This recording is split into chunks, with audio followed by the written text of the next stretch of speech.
Et comme promis, on retrouve notre envoyé spécial à Rabat, Clovis Casali. Vous avez couvert pour France 24 cette visite d'Emmanuel Macron au Maroc.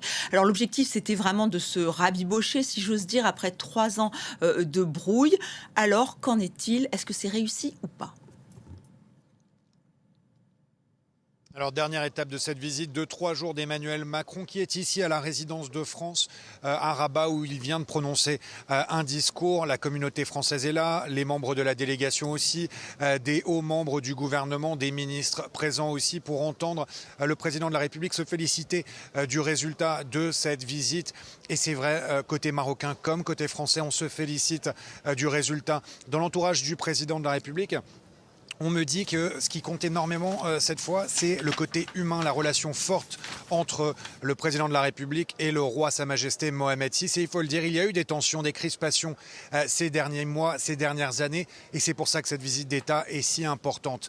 Dans son discours ici, le président de la République a rappelé les liens culturels très forts et il souhaite promouvoir toujours plus d'éducation, de liens dans ce secteur entre Marocains et Français au niveau scolaire, université. Ces échanges doivent continuer. Et puis Emmanuel Macron a parlé immigration. Il a dit que la France et le Maroc sont sur la même longueur d'onde, c'est-à-dire qu'il faut combattre tous les trafics. Trafic criminel, trafic de drogue, mais aussi trafic d'êtres humains. C'est dans l'intérêt des deux pays. Et puis, comment ne pas parler de la question du Sahara occidental, ce Sahara occidental qui fait partie de la souveraineté du Maroc. C'est ce qu'a répété le président de la République. Emmanuel Macron qui dit aussi qu'il va essayer de peser au niveau international et en tout cas soutenir la position du Maroc dans les instances internationales. Alors oui, cette visite de 3 jours, cette visite d'État prend fin et elle est particulièrement positive côté français. Clovis, on va aussi revenir sur un autre enjeu de cette visite, un enjeu économique avec des contrats signés et des contrats à hauteur de milliards d'euros, 10 milliards d'euros, c'est ça?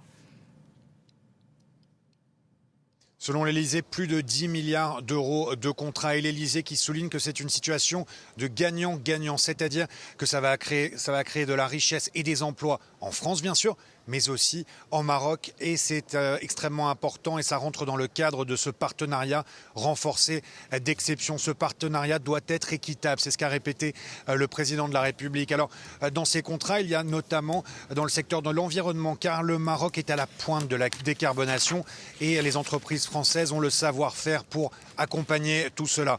Je ne vais pas citer tous les contrats, bien sûr, mais un contrat quand même majeur, Veolia, l'entreprise française qui va créer la plus grande usine de dessalement en Afrique, la deuxième au monde. Et ça va permettre d'apporter de l'eau propre à plus de 9 millions de Marocains. Rien que cela.